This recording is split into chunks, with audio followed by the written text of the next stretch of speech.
If you are in the market for a cheaper Mac, it might be wise to wait now, because it's rumored that Apple is making some new product updates ready, especially the MacBook Air, which still doesn't have the M3 CPU. People are waiting for that one. We also have the Mac Mini, of course, and perhaps the Mac Studio. I haven't read anything about the Mac Studio on the rumors here, but it's still a computer that is missing the M3 treatment, if you will. If you want to know a little bit more about the CPUs, performance course, efficiency course, you can check my video before this one, where I talk a little bit more in depth about that in terms of music production. But yeah, it's rumored that around March and April, Apple will release some product updates. They will release some updates to the iPads as well. I'm not really that interested in that, so I'm not going to talk about that. But yeah, if you are on a budget and if you are looking for a Mac for music production, it could be wise to wait, because let's say the M3 MacBook Air releases, you will probably find some good deals on perhaps an M2 MacBook Air or something similar. So some rumors have also talked about an OLED MacBook Air expected to come at some point. I don't think it's going to be this year. In terms of performance, I mean, you can't put an M3 Max in the MacBook Air, or well, you could, but you wouldn't be able to cool it. Yeah, if you're going to see M3 CPUs in the MacBook Air with changed performance and efficiency cores, that will be interesting to see. And it will be also really interesting to see the performance. I think a lot of people are gravitating to the MacBook Airs. I mean, they are really nice computers. They are small, and you can actually do quite a lot of demanding work on a MacBook Air. The M chips from Apple are really, yeah, they're really good for a lot of work a lot of people do. It's a small computer, it's light, and you can take it with you anywhere. In terms of music production, I'm going to test the M1 MacBook Air with 8 GB, the lowest end model, when Ableton Live comes out in a week, I think, Ableton Live 12.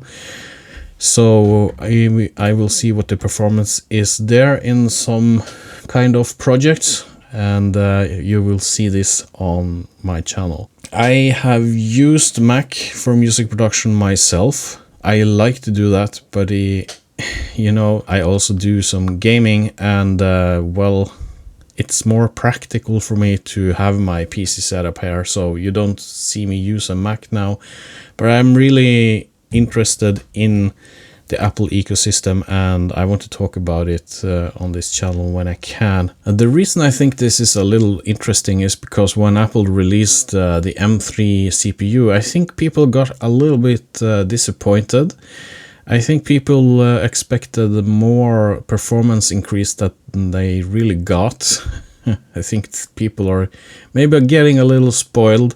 In fact, you could actually see that in some cases, that one of the M2 MacBook Pros, and comparing that with the M3 MacBook Pro, in some cases the music production projects run more tracks on the older one, because the older one had more performance cores. So that's a thing you should think about when you are looking at the new Macs, and you have to see, don't see the total amount of cores. You have to see how many performance cores and how many efficiency cores you have in the computer when you buy it.